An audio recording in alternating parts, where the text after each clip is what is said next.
Do you have an SOP for YouTube SEO? No, I do not. There are so many courses on YouTube SEO, and I'm not going to take the time to build one. We do have a course that was called YouTube Silo Academy. I don't even remember if I taught on-page optimization, but that's more about creating silos using playlists and interlinking them and all that kind of stuff. But YouTube SEO is not really something I do because it's pretty basic. It's pretty much remained unchanged for years. So you can go find on YouTube alone, just go to YouTube and do YouTube SEO, like YouTube SEO tutorials, training videos, etc. And you'll find plenty of people.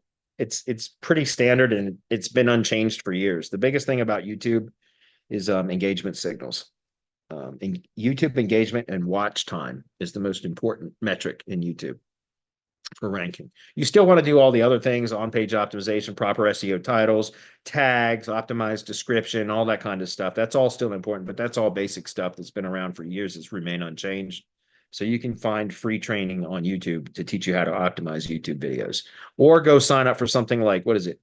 vidIQ, or what's the other one that, not vidIQ, TubeBuddy, Yeah. things like that. Those extensions. You can sign up for one of those, and they have training on YouTube optimization, and those apps will help to automate a lot of the optimization while you're in YouTube uploading a video, like because it integrates with AI now, so it'll write your descriptions for you and all that kind of stuff. So it's vidIQ and TubeBuddy are two Chrome extensions that will help to auto optimize on-page optimization for videos, etc. And they all have training too. So just go pick one and start reviewing their training and implementing what they teach.